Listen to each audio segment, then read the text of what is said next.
we're a dying breed. You know what I mean?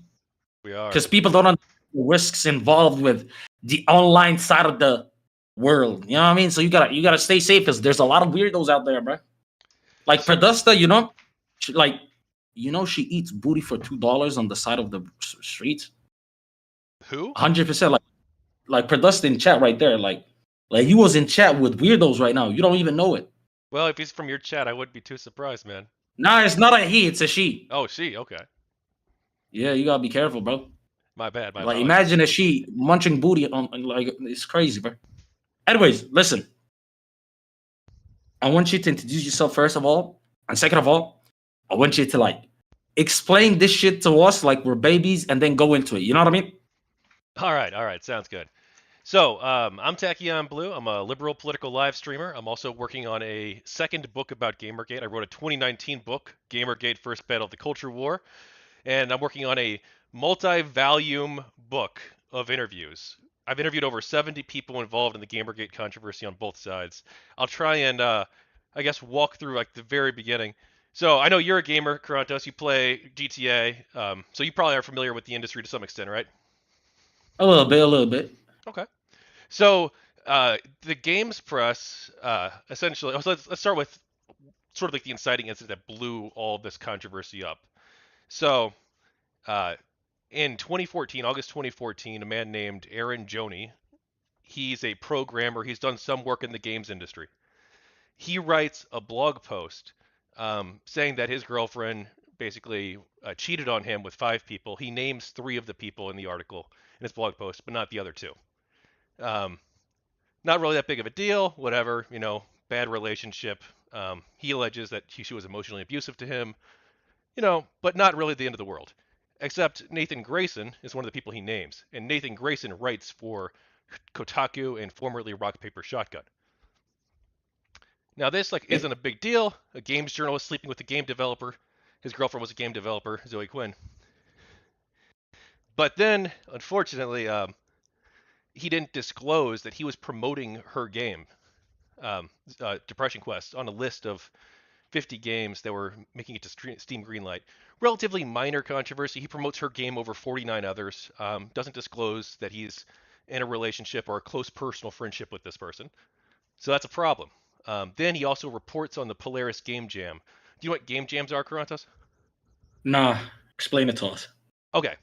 So, game developers get together and they try and make a game, usually like a very short period of time, so you got 72 hours or a couple days, and they try and make a game, and it's a contest to see who can make the best game in this short period of time. Well, there was an event like this that was going on. Zoe Quinn admits to sabotaging it later on, and Nathan Grayson, he's a Kotaku writer, he's investigating the story, but he doesn't disclose that he has a relationship with Quinn. And in his article where he investigated the story. And so this is like so this is hold on. This is the same dude. Wait, I gotta just get this out real quick. When you said it sounded like you busting up, so I don't know if you're stroking it right now. Oh yeah. But it's like always. It's up to you. But like, okay, so you got this one dude, right? And I guess he's the protagonist of this story. You know what I mean? Let's just call him that. He finds out that his girl is cheating on him with some fucking dude at Kotaku, right? Yeah. But the reason why, and then this girl also like fucking is a games developer, and she's cheating on this dude with this Kotaku dude, and in exchange, he promotes her game over 50 others or whatever. It's not necessarily like a quid pro quo. It's not like, I'll sleep with you if you promote my game. We don't have any evidence of that. It could just be that maybe he. But obviously it influenced and it helps that I'm clapping her cheeks. Might as well do her a favor type shit. It could be that. Or maybe he just wasn't. Maybe he just didn't make a big deal of it. Didn't think about it. But maybe he wanted to promote her because he was sleeping with her. It could be that. But again, that's his fault more than it is her fault. I would say. And then there was a game jam. Right? Yep. Where a whole bunch of game devs come together and fucking create a game in 24 hours or some shit, right? Yeah. That's how it works? And then go from there. Okay. So then I just want to know I'm following. Okay. So he so he reports on the story. She later on, years later, admits that she kind of fucked with it, fucked with the sets. Like she would leave soda cans all over the place, and they were filming the Mm-hmm. game jam for like a show. I guess a streaming show or a TV show. I'm not sure which. But they were streaming it or recording it, and she would like deliberately sabotage shots by like dead-eyeing the camera on purpose. Like not the end of the world, small shit. But he didn't Yeah, but report why on would she this. do that? Why would she do that though? There's different competing theories. Like I can't speak to her mens rea. Like one reason is that she's kind of like a prankster type personality, and in very bad ways too. But it could just be that she wanted to fuck around. It could also be some people like, do you know Soyedel? He's like a streamer too. Nah, I don't know him. Okay, so he's put forward the idea that possibly because the event was sponsored by a lot of companies, I think like Pepsi was Mm-hmm. sponsoring it, which is why she put Coke cans everywhere to fuck with him, I believe, if I recall. Um, Okay. so because of the corporate sponsorships, it's possible that she like viewed herself as like an anarchist fighting against the system. But like that, the Polaris Game Jam story is like a more of a minor thing because what there were a lot of different conflicts of interest that were discovered in like a 2 week period. These are just two of them involving Grayson. There were other ones involving Grayson as well, but the Robin are not ones not 100% proven. Basically, he's Facebook friends with this game developer. They talk about how they greet each other with hugs. So it sounds Mm-hmm. like they might have like a close friendship, and he's promoted his game as well, Sound Self, without disclosure. But that's not 100% proven. I Stop. wouldn't. 1 second. Okay. What's the importance of the dude that got cheated on in the beginning of the story by the crazy chick that wants to sabotage this event because she's an anarchist or whatever the fuck? What's his deal? Why did you mention him? So that's sort of how it started. It started off as like this small, minor controversy but over time, because of the way people reacted to the controversy, it blew up even bigger. So all Okay. this, so you got these two incidents involving two different people with, or these three incidents involving Nathan Grayson, and you've got some other questionable activities going on at the same time. You've got a Polygon review that gives Gone Home a 10 out of 10, which is totally fine, except they didn't disclose that the person who did the review, Danielle Reindow, is actually friends with the composer of the game's soundtrack, and that wasn't disclosed in the review. Okay. And you also have Patricia Hernandez, another Kotaku writer, and this Kotaku writer writes about her roommates' games and promotes them without disclosing. Without disclosing that, hey, it's my roommate, it's my friend. So it's just like These things lead to something bigger, yeah. So right? all these At this point, what you're detailing at this point is, people in influential positions help their friends. It's very common. yeah It- yeah. So okay. it's all like not too big of a deal just yet. Now, unfortunately, Mm-hmm. couple weeks go by, and some people do make jokes. There's an IRC chat room. IRC, like internet relay chat. Okay. So there's internet relay chat. It's like this anonymous way to chat. There's semi like pseudonymous way. They're like online chat rooms. It's like a decentralized protocol. And so there's like multiple different servers you can log into, and like different servers have different rules and different things. But anyway, someone creates an IRC chat room called Burgers and Fries. It's a joke based on, well, she slept with 5 people, cheated on him with 5 people. Therefore, This is the she from the beginning of the story yeah, Zoe that. Quinn. Yeah, Zoe Quinn. Okay. So some people Okay. make this chat room, and the chat room is kind of a joke at her expense, right? It's kind of mocking Mm-hmm. her for because the Five Guys restaurants. I'm not. They're like in the U.S. and Europe. I don't know about. Yeah, I know Five Guys. Yeah. Okay, so yeah, like the five. Pause. So it's kind of a joke based on the restaurant Five Guys, Burgers and Fries. Mm-hmm. Okay. So they make this chat room. Some people do make fun of her in the chat room behind her back, and stuff. That's not appropriate. One person does propose the idea of doing something that would be actual harassment, like going to a convention wearing a Five Guys uniform and are encouraging others to do so, but no one ever actually did this. But anyway, uh, so during this 2 week period, there's like a lot of not silence for the games press, because like a lot of these people are on Twitter and people are talking about the stuff, but it's not like a huge controversy yet. Then on August 28th, 2014, towards about 2 Oh weeks shit. after this whole saga began, shit blows up. So, are you familiar with the Gamers Are Dead articles?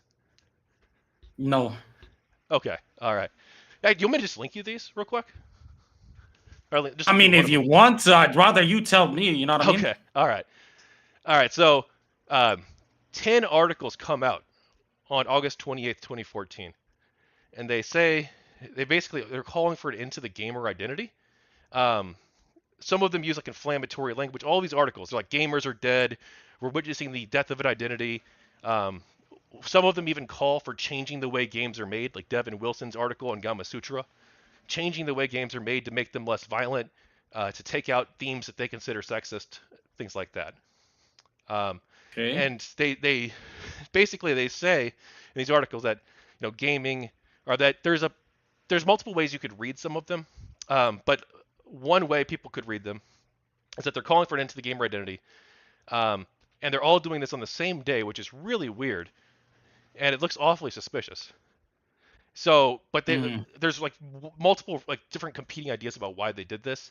I think the most commonly accepted view is that they was probably collusion, that these games journalists who worked for competing websites probably colluded to some extent to try and For release these what? articles because they were Like, under what's attack. the collusion for? Like, they're trying to fucking change the games industry? Well, that's one idea, right? That they want to promote their ideas. They want to promote like their more social justice oriented ideas.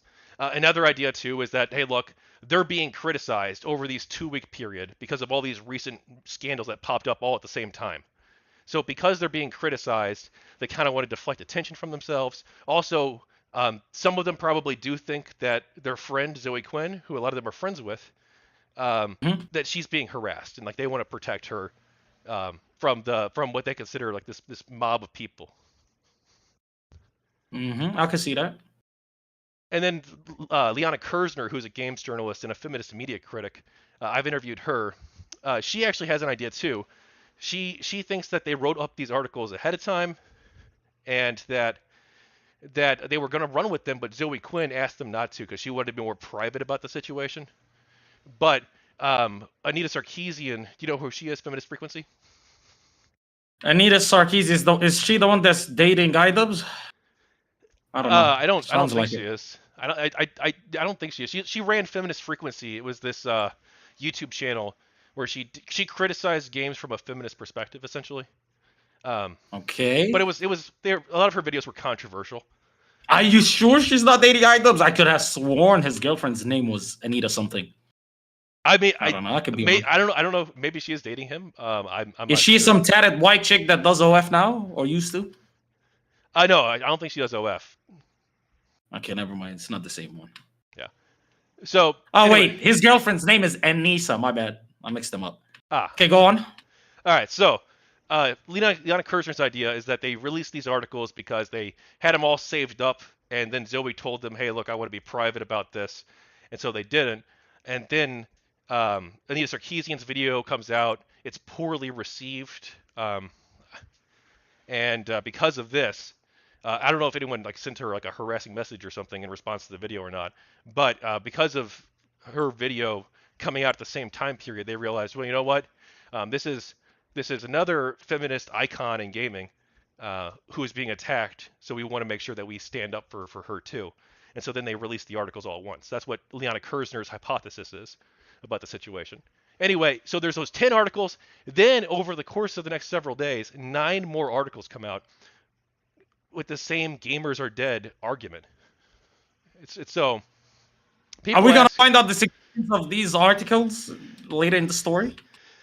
possibly. Okay. You So keep you keep okay, okay, all okay. right, No all right, spoilers. Go on. all right, all right. So then the next month, September of 2014, so during this period, there's a massive backlash. So on August 27th, the day before the articles came out, actually, Adam Baldwin, the actor from Firefly, have you seen that show or know him?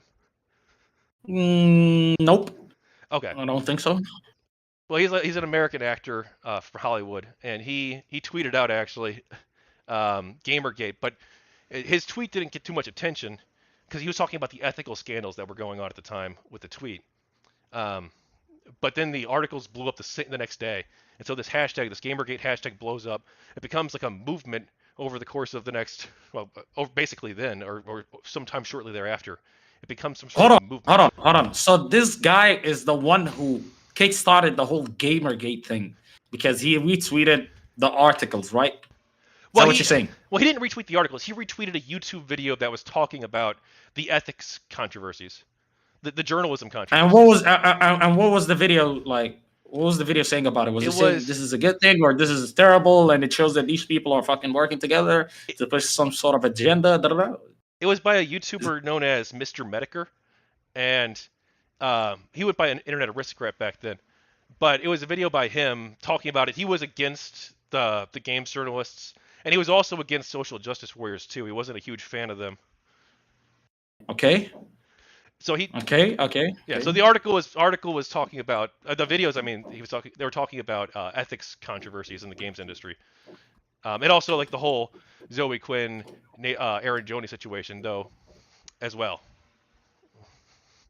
Okay. So September 2014, there's a big leak.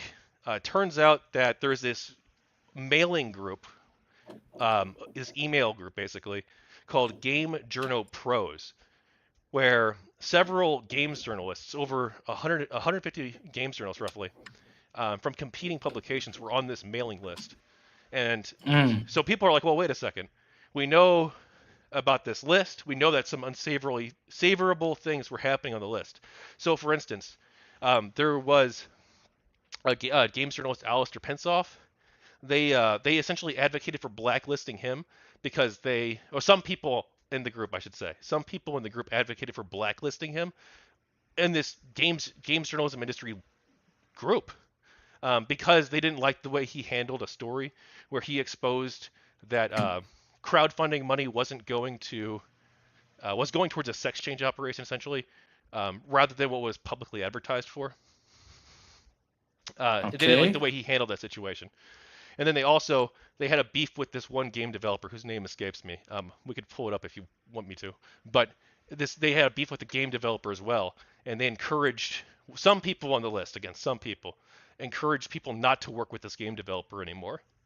So it seems like they were engaging in blacklisting. They also encouraged Greg Tito, the owner of The Escapist, which is a gaming website. They encouraged him to engage in censorship on his forums to shut down discussion of the ongoing controversy about ethics on his forums. Oh shit. But there's no specific evidence tying the Game Journal Pro's mailing list to the Gamers Dead articles. But the fact that there was collusion on that level shows that it indicates to some people that, okay, there clearly is collusion going on in the industry, and they are doing some things that they probably shouldn't be doing with this mailing list. Now, is it possible that these 10 articles that came out on the same day, is that because people are coordinating as well? Okay, but the people that released those articles, were they in the mailing list too? Some of them were, some of them weren't. So Okay. it's not.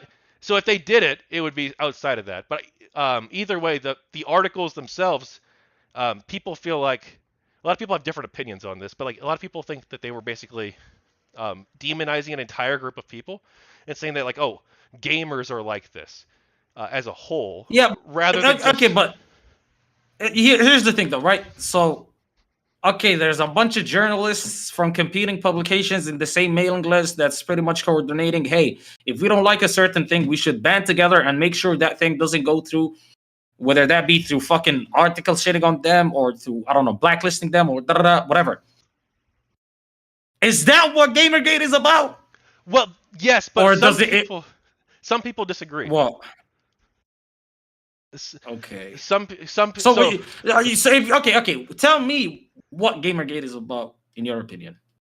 basically it's about it's so hard to say because it's such a I try to be neutral in how I talk about it usually. I just stick to the facts for the most part. But so I'll say this. I'll say that from my viewpoint, I think it's about ethics in life. That's my big takeaway. But other people take away different things. Other people think that it was about harassment, and they think that those people in the IRC chat room who were making fun of her, that some of those people might have engaged in harassment, or people on other like third-party trolls.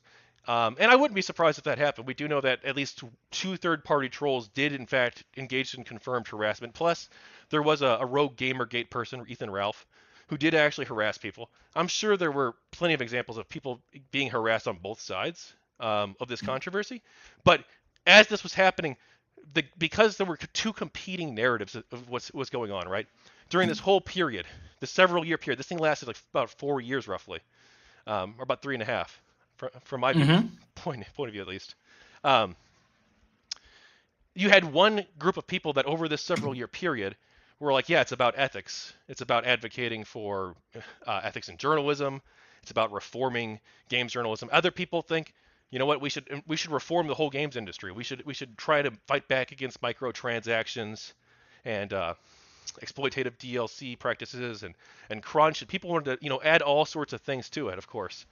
And those are important conversations that need to happen, of course. But there's like debates. There were debates about whether or not this should be part of GamerGate or not, and it became a movement where all these people who were pissed off at, or a movement or consumer revolt or whatever you want to call it. People have different ideas, but one side. Why was this? Why was this such a big deal? That's a good question. It's a big deal because like if you think about gamers, right? If you think about gamers, like, do gamers even fucking take Kotaku and all those fucking publications seriously? Like, yeah, they could probably affect the game based off of how they speak about it or whatever. But when it comes to actual gamers, I'd assume 99.99999% of them don't even fucking care about reading those fucking articles or whatever those people say. Well, I think it matters for like a couple of reasons. Like, one of which is, I think ethics are important. And like, yeah, it's ethics in games journalism, but we should encourage ethics throughout our lives. And the games journalists, unfortunately, do have like a lot of power. They in response to this consumer movement, they decided to demonize these people as being misogynists, racists, and harassers, and pushed a huge number of people outside of the Overton window. And then they used that same playbook to attack other people as well, like the sad puppies community in the sci-fi world. And they demonize these people as being moral monsters, push them outside of the Overton window so they can consolidate basically power for their clique, their group of people who have the same similar ideology as them. And people. How long ago was this? This was 2014. And what was done about it afterwards? Did the Illuminati of the fucking gamer world, were they disbanded? Is this mailing list still a thing? Well, the mailing list itself. What's the end of the story? There might be there. That's the thing. It never really ended. It just sort of like slowly died on its own because people lost interest over time. But the gamers, they fought back. They did take out some of the gaming websites, some of the sites in general, like Gawker.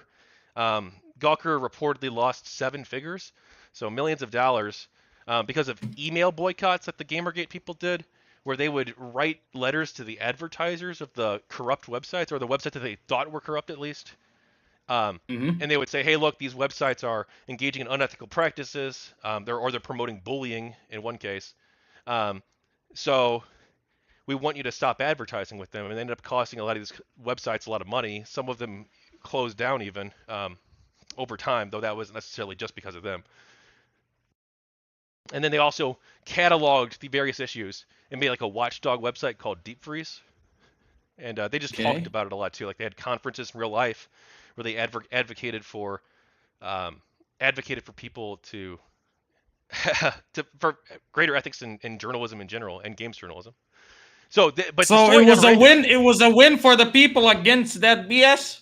Arguably, the blacklisting BS, all that shit. So if it was a win and things were done to combat the BS, why are you interested in it 10 years later? Well, the people involved, the polling data there's a 2015-2016 survey done.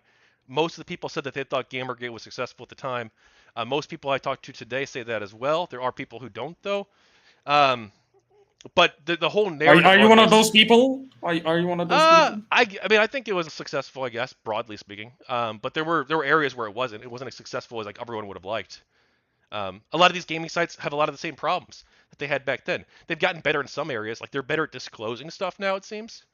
But we still had a controversy recently. Have you heard of the Sweet Baby Inc. controversy? Sweet Baby Ink. No. All right, so No, I have not. do you want me to jump into this? It's recent. I mean, why not? Go ahead, man. All right, all right. So there was this Sweet Baby Ink controversy. Some people are calling it quote GamerGate 2 unquote, but there's not really a consensus on if they should be calling it that or not. Basically, this firm, this Canadian company called Sweet Baby Ink, they do narrative. Sleep or sweet? Sweet, like sweet. candy Okay, sweet. sweet. I keep hearing L. I was like, what the fuck? Okay, Sweet Baby Ink. Okay. Yeah, Sweet Baby Ink. Go ahead. So they do narrative consulting on games, and they focus to some extent on like diversity, equity, and inclusion. You know, like that sort of consulting, a more like social justice, progressive style of consulting for games. Some people have speculated that they might do a bad job and make the games worse. And one of the people who speculates that they might make the games worse, his name is Qorantos, and he ran a Steam curator page. Do you use Steam at all? A little bit. Do you know Steam curators? How you can like sign up to their like recommendations?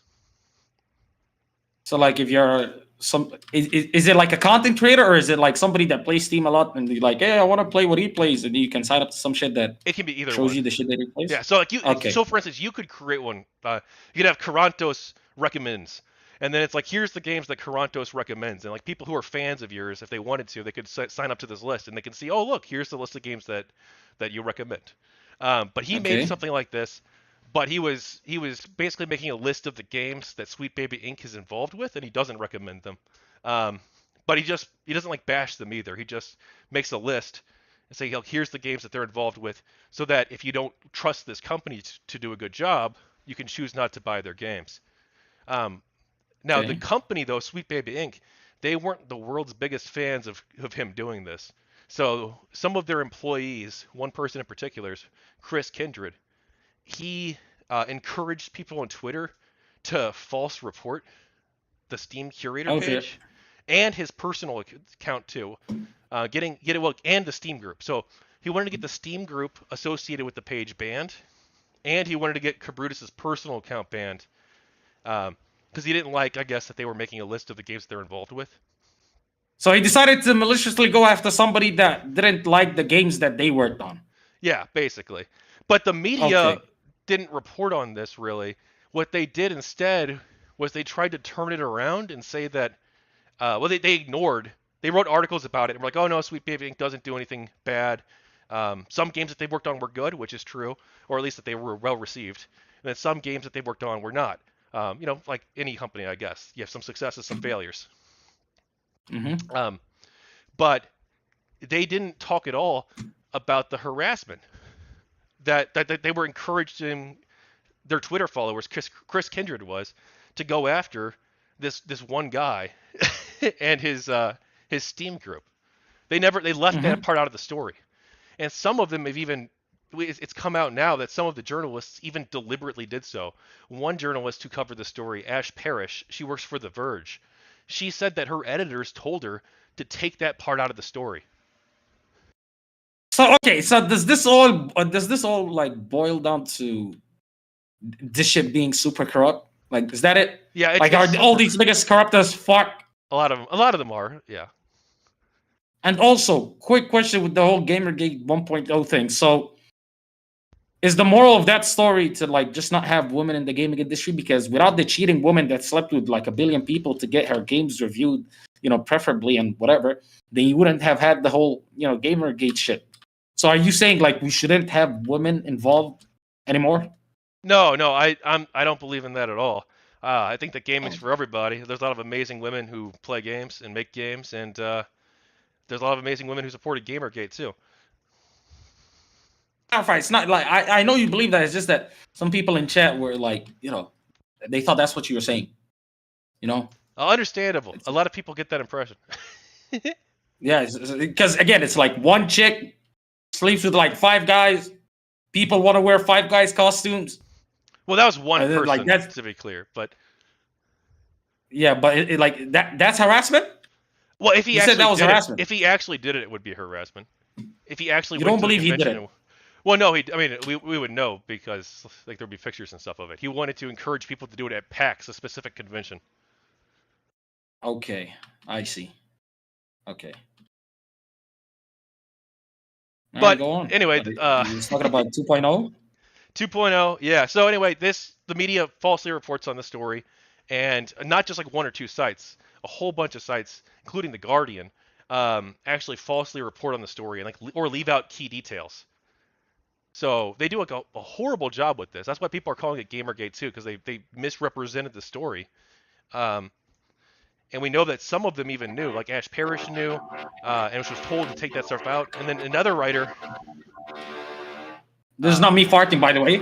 Again, this is somebody's like working on the floor above me. Okay, Yeah, we know that Alyssa Mercante, she's a writer at Kotaku. We know that she actually interviewed. You keep mentioning Kotaku. These people sound corrupt as fuck. Unfortunately, and you keep going back to Kotaku. Like, why are they still around? You said Gawker got taken down. Well, they were a subsidiary of Gawker, but they got bought out by a different company that claimed them basically after Gawker went under. Okay. Yeah. Okay. So she interviewed somebody who was she interviewed a couple people as part of that community, and one of the people she interviewed, named Cod, he later says and has some screenshots showing that she interviewed him, and he told her, hey, look, we're the ones being harassed actually, not the other way around, and she didn't run with this in her story at all. She left it out for reasons unknown. Now you keep saying for reasons unknown, like whenever you could like, make a definitive statement, a powerful statement, like some shit like, oh, the reason why they did this is because these motherfuckers were corrupt and they were working together behind the scenes. You're like, you leave it up to like people's interpretations or whatever. Like, why do you do that? Well, I guess because, well, okay, Qorantos, I used to, I'm very careful not to make big claims if I can't defend them. And I don't. I mean, you're painting 90% of the fucking image, and you're like, no, the 10% I leave up to you. But that's like the most important 10%. Okay, you know what I'm saying? Yeah, I need to think about how I want to make claims in the future about it, because like I wanted to approach this project. I was involved with GamerGate on the pro GG side, by the way. Back at the time, I was on the pro ethics side, you could say. But I wanted to approach the project with fresh eyes. So I'm like, I'm going to go in, I'm going to try and be neutral, I'm going to try and be fair, and I'm going to try and I've sought feedback from a lot of people who disagree with me on this stuff, and I've also interviewed a lot of people who disagree with me on this stuff too. And I'm like, I want to just be fair, I want to stick to the facts, and I can't speak to like their mens rea. I can't speak to why they left this out of their story. Now, like most likely it's because they're corrupt, or because they don't want to talk about this because they think it makes, quote unquote, our team look bad or whatever. Like that's the most likely explanation, but I don't know 100%. But that's so I would just caveat it. And so like, are you gonna make a video about this or something? No, I've interviewed 70+ people, many of them on my channel. Some of them are book exclusives. So, I'm making a book. Whoa! You're writing a whole fucking book about this? My second one, actually. Second one? Yeah. God damn! How long was the first one? 200 pages, roughly. Oh shit! And that wasn't long enough? It needs a part 2? Yeah, I feel like it's an incomplete work. My first book is. So this is a whole different approach. The book is the interviews. So I'm literally transcribing the interviews that I do and making them like slightly more readable, but maintaining the core context. And I'm putting those into book format. So there's going to be several interviews in each book, and there's going to be multiple volumes. So multiple books, basically. All right. Question. Why are you so passionate about this? I want to know. I feel like I've already asked this before. If I did, my bad. But like, again, you're writing a second book. You've interviewed 70 people. You said you were involved in this back when it happened. Like, what's the importance of this to you? Well, there's several things. I have multiple motives for doing this. Like one of which is, it always bothered me that the story was never corrected. A lot of people ended up believing this fake harassment story. I shouldn't say fake harassment story. Some people did. What do you mean? What do you mean? What do you mean? Some people did get harassed on both sides, but also there were a lot of people who did fake the harassment too, or greatly exaggerated aspects of it. And those some people were the journalist people. Well, In the first GamerGate, no, actually. No, some of them might have tried that too on like a small scale. But in the first GamerGate, there was on the pro GamerGate side, one of the Kotaku and Action moderators, Alex Baldwin. He says that he probably faked his own harassment, and then he blacked out. He doesn't remember this period. I like Alex Baldwin. He's a good guy. He had some mental health problems and he made a mistake. He harassed himself and tried to false flag it to a different community. But he owns up to his mistake. He's honest about it. He's like, hey, look, I'm sorry. Do you know Brianna Wu, who works with Destiny? That's fucking whatever. Well, I don't dislike her as much as you do, probably. Yeah. But that's another demon. That's another demon creature transformer that I do not like. Well, bit of a weirdo. I've got nothing against trans people. Okay, listen. I didn't call fucking. I didn't call. See, I'll say her. I'll be nice. I didn't call her a creature because she's trans. You know what I mean? If I don't like somebody to a certain degree, I'll just fucking call them a creature instead of calling them what I really want to fucking call them. You know what I mean? Why do you dislike her? I've seen a lot of fucking things from her specifically on Twitter. A lot of takes that I'm like, okay, I allow people to have up to 5 retarded takes. You know what I mean? Like 5 takes that I think are so fucking brain dead. But I'm like, okay, it is what it is. You could see it that way, I guess, you know, given what you're exposed to. But at this point, I think she's like surpassed fucking 20. Like, and a lot of them boils down to a difference in culture, a difference in background, a difference in ideology, right? So yeah, that's as far as I'll speak on it. You know what I mean? Either ways.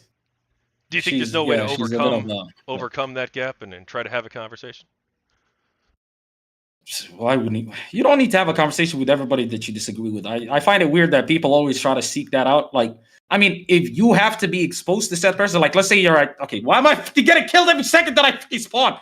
Okay, so let's just say, okay, I work with somebody that I disagree with a lot. And some of these disagreements can be ignored. Yeah, sure, I'll talk to that fucking person. You know what I mean? I have to. I see that person every day. But me and fucking Brianna Wu, you know what I mean? As long as I do everything right in my fucking life, I won't have to fucking come across them. So why do I need to fucking talk to them? I already spent a year talking to somebody that I disagree with on everything. You know what I mean? Yeah. So it's not like I'm opposed to it. But yeah, it's just if I don't need to, if I don't have to, I won't. I think there's value, and now not every conversation you have with somebody is going to be good faith, of course, but I think there's value in talking with people you disagree with, and I'm big on that. I'm breaking through echo chambers and trust me, 99% of my conversations are with people I disagree with. God knows that's all I fucking do. But you know, you don't have to seek everybody that disagrees with you out to like have a conversation with them. Is what I'm saying. True. Like most of my conversations, hell, even when I fucking like. When I was announcing that I left the fucking show, I invited people that disagreed with me based on how I was doing it. I was like, "I fucking, you want to yap at my ear and tell me how I'm fucking retarded? Go on." But like, yeah, the fucking boo, spare me that fucking stupid ass conversation. I'm not interested. Anyway, she also probably faked her own harassment too. We can get into that if you want. No shit. Shit. That type of fucking person. Absolutely. I could see that 100%. Well, I've tried to be super careful how I talk about it, Qorantos, because I don't view her as like a horribly malicious person. I view her as somebody who's opportunistic, and so she saw that the games press really. It's even worse. I'd rather you be malicious than be an opportunistic cockroach. Oh my goodness. Because at least a malicious person is right in front of you. Like that's as obvious as it gets. But an opportunistic cockroach? Oh, no. That person is going to fucking get on their knees and slurp your meat as much as it fucking benefits them. And the moment it doesn't, and some other opportunity pops up, yeah, they'll stab you in the back and be like, who? This person? I never knew this person. Trust me, it's 1,000% worse. Or excuse me, 1,000 times worse being an opportunistic rat than a malicious bitch. I don't mind malicious people. You know what I mean? As long as, listen, I know you're malicious. I'm going to keep my distance. If I engage with you, I'll engage with you on my own terms. You know what I mean? And that's it. But an opportunistic bitch, I don't know if they're like being cool with me, if they're being a dick. Like, it's too much. But yeah, my bad. Go ahead. How do we think about that? Because all throughout our lives, a lot of people, maybe most people, if not everybody, operates based on opportunities. Now, some people are willing to engage in immoral behavior to seize those opportunities, though. I think that's where it's wrong. But See, when we so speak many people about do that. opportunistic, like there's two ways we could go about it, right? Opportunistic as in you're going on about your life on some regular shit, and then some sort of opportunity pops up, and then you just go after it. Everybody does that, obviously. What I'm talking about is the type of person that if that opportunity means that they have to fucking do some fucked shit, they do it. That's the type of person I'm talking about. Those are two different types of opportunistic people. One that, wouldn't compromise on their morals, on their principles. One that, isn't a fucking bitch. And the other that would fucking backstab their own goddamn grandmama for an opportunity. And that fucking creature, I repeat saying that, strikes me as the second person. Well, I didn't really, honestly, I don't want to bash one person too much. We can move off Brianna Wu. But yeah, she probably. Listen. You said they faked their own harassment. I commented. That's about it. Oh, that's true. Fair enough. Let's move on to the. So anyway, yeah, people did fake their own harassment. Well, like, do you want to interview? Do you want to interview Brianna Wu or something? I've already talked to Brianna Wu actually. Not for the book. How was that conversation? Did you turn into stone? No. Go ahead. No, actually, I think she laughed at me when I said I got harassed, which was fun. I'm pretty thick-skinned. I mean, hell, I'm talking with you, Qorantos, man. You're known for being a fighter, man. Kick or keep? Yeah, but did I fight you? Like, your thin skin or your thick skin, like, it's not activated right now. I didn't fight you. I'm listening to you. You know what I mean? Yeah, no. Again, there's nothing to fight about, really. You're telling me a story I don't know about, so I'm just listening. Honestly, I mean, doing this kind of content. Well, what do you think about that? The aggressive approach versus just having a conversation. I think there's. What do you think of that? Listen, 10 times out of 10, just having a regular conversation is best. That's what I like to go for. A lot of times people they confuse me as one of those loudmouth, fucking aggressive dicks because they don't really know how I move. They don't really know how I act. Like, you came into this conversation on some relaxed shit. You were cool. You told me about some shit that I didn't know about. I asked questions. I shut the fuck up for the most part because, again, I don't know what we're talking about, so I'd rather listen. And then, cool. If you did the complete opposite and you were antagonistic and you were talking crazy, then obviously I'd match your energy and I'd exceed it 1,000% because nobody could match me when it comes to like being an aggressive, fucking talkative, yapping ass fucking nigga. That's it. Like, a lot of people, like, you probably confuse me as one of those like, oh, he just likes to yell all the time. I don't do that. I'm not interested in that. I'd rather have a nice conversation like this every time. Yeah, well, most of my experience with you, to be honest, has been through Destiny's content. He actually inspired me to become a live streamer. So. And that's good. Yeah, well, so my car caught on fire, and I was homebound for this was last year, but I got a new vehicle, thankfully. But I didn't have a vehicle for a long period of time, so I started listening to Destiny. My friend in real life is a big fan of his. And my other friend, he's an anti-fan of his. So we would like so anytime we'd hang out and stuff, sometimes we'd talk about it, like, oh, did you see his latest debate and stuff? And I'm like, well, I could do this. I could become a political live streamer. So I started doing that. And that's what got me into this project, actually. So wait, hold on. You want to be a political live streamer, but no webcam, no nothing? Well, I got a webcam coming. It's so I'm going to de-anonymize myself. I'm doing a media tour to promote the book. Okay. Yeah. Okay, but like, real question: a lot of these people, do you think they actually read? No, I don't think a lot of them do, which is why I'm better than most of them at doing the political live streaming.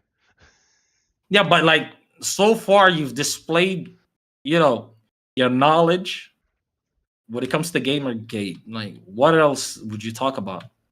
I've actually debated January 6th and immigration recently. Okay, that's good. That's good. Let me ask you another question. If I were to like just use your voice, right? And I were to put it right next to 20 other political live streamers, would you say your voice would stand up? Probably. I don't know. I don't know. Be honest with yourself. Close your eyes. And listen to like 10, 20 other fucking political streamers talk with the same way you do, same inflection, same everything. Do you think you'd stand out? Yeah, I think so. Not because of like my voice specifically, but I think that because I do a lot of research and because I actually study the topics I talk about, and I also approach things in good faith. I don't come at things from with my conclusions. That's what they all claim, by the way. All I'm gonna say is that's what they all claim. True, a lot of them do claim that, but for me, it's really. I'm just saying, I need to see an edge about you. I need to see an edge. That's all I'm looking for. Like, where's your edge? Where's that thing that like, ooh, this nigga's different? You know what I mean? Well, right now, the context in which I'm speaking with you, right, is that I am talking with you about my upcoming book project. So it's gonna be like dry historical stuff. It's a historical topic for the most part. I'm not here to like be a bomb thrower. I don't want to do that kind of content anyway. No, you don't have to be. You don't have to be. But then there's also a certain way, like you can inspire a nigga to like get excited about some shit that they're not even interested in one bit. You get what I'm trying to say? Like you could do that without being like super antagonistic or whatever. It's just through energy.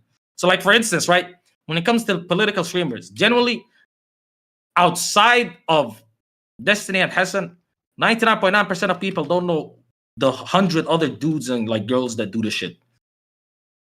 Don't you want to be the fucking dude that is known even outside of the political fucking sphere? Yeah, like that's the person you want to be. I would. Okay. Go ahead. I talked about I have multiple motivations, right? One reason I'm doing this project, I started doing this project because people found out. Well, I would never hit it, right? But I used to do GamerGate content back in the day. I made hundreds of videos about it actually, because I was heavily involved in the movement. I know. Think of that what you will. But I deleted all that after I graduated college, and I sort of dropped my online presence. And then I started became a live streamer last year. People wanted to debate me about GamerGate because they knew that I was heavily involved. So I did a debate about it, and then I'm like, you know what? Maybe I should do an encyclopedia about the topic, because before this debate, I spent 10 hours doing research on a topic because I hadn't talked about it in years, right? Because I made the 2019 book, and then I dropped off the face of the earth after 2020, basically, in 2020, or like slightly thereafter. So I dropped off the face of the earth. So I'm coming back. That's my first time talking about it in years. So at length at least. So I did 10 hours of research on the topic of GamerGate again, and made this whole fucking document with sources and everything about how I wanted to approach the debate, and different things I wanted to hit upon. And so I'm like, well, shoot, I was able to do this much research in 10 hours. Maybe I should do an encyclopedia. And then I realized after a while, I thought about that for a couple of weeks, and I'm like, no, I'm going to do a book of interviews. And I figured I'm going to interview 20, 25 people on both sides, get their stories, you know. It ended up blossoming out of control. Now it's over 70 people. It's become a massive project. It's become a multi-volume work essentially, and I'm doing two different types of data collection too. So we don't really have like a great deal of good data on the GamerGaters. We got some from back then, but I'm doing two different types of data collection. So one of them is I'm taking the things that people say in the interviews, which are live streamed by the way on my channel, and then as I transcribe them into book format using AI partially too to help with that. I also make clips for my channel too. So I'm making like three. So like, do you want to be known as the GamerGate guy? No. So I'm getting there. So as I do that, I'm also inputting the data from one of the data collection things into a survey form. It's a survey where it's my good faith interpretation of the things that they say in the interviews. So I'm asking people like a battery of questions usually in the interviews, and so I'm matching their answers and putting them into this form and gathering the data of how they answered each question. So then at the end of it, we'll have like a collation of the data of how people answered each question, and that'll give you like a general idea of what GamerGate was and what they think about various topics, the people involved. And then I also sent people several. Okay, who's the most significant person you interviewed? Well, the GamerGaters, they believe in like democracy, so they believe that They Well, don't they're all believe it. No equal. leaders. Yeah, all equul. But like, who is like the biggest in Okay. terms of like their clout? Like if you want to use like those kind of terms, like maybe Christina Hoff Sommers. Who? She's My bad. she's an Who's that? academic. She's an academic who she's written several books. Who Stole Feminism? The War on Boys. Um, and The she works War for. on Boys. Yeah, she's a feminist scholar from the 80s and 90s who like later uh, became like an egalitarian feminism, like tried to start her own like brand of feminism. Um, she disagreed with some aspects of more radical feminism at the time. So her or like maybe like Kathy Young, who is like she grew up in the Soviet Union. She's a writer for like Reason magazine, The Bulwark. Also, Ash Short is like a pretty big person, I guess, too. Michael Koretsky, Lynn Walsh are like moderately sized. Like there's like I've interviewed huge number of people. Peter Coffin, he's from like the BreadTube space. If you know him, he's a YouTuber. Okay. And yeah, Savvy Lizer All right. Like, is one where of the can more people find anti-GamerGate this? You people. know what I mean? Where can people shout yourself out, man? All right. Shout yourself out. Shout yourself out. Go ahead. Well, I'm Tachyon Blue. You can find me Tachyon Blue. I'm on YouTube. That's my main platform. But I also stream on Kick as well. I'm on Twitch as well too. Um, Tachyon Blue without an E on Twitter. So look me up. My first book is GamerGate: First Battle of the Culture War. It's available on Amazon. And my next book. Wait, how much does it cost? Well, right now I think I just lowered the price. So give me one second. Actually, I need to double check. Lowered the price a couple months ago or a few months ago. Okay. And we just got to know what the price is. You know what I mean? Yeah, $10 paperback, or it's $4 on Kindle. But my main thing I'm going to be promoting is my book project. So if you want to learn more about GamerGate, I've interviewed over 70 people. Many of these are on my channel, Tachyon Blue on YouTube, also on Kick. So Okay. Okay. I appreciate you, man. Thank you for coming on. It was good to hear about this. I didn't know nothing about it. So, you know what I mean? W knowledge, W knowledge. I appreciate that. I fuck with that. yeah, You know appreciate what you I'm having me saying? on. Thanks for having me, Qorantos. All right. Take care, buddy. Oh, hey, and good luck with whatever you decide to do from here on out. Okay. Appreciate you. Thank you. Thank you. All All right. right. Bye. Take care.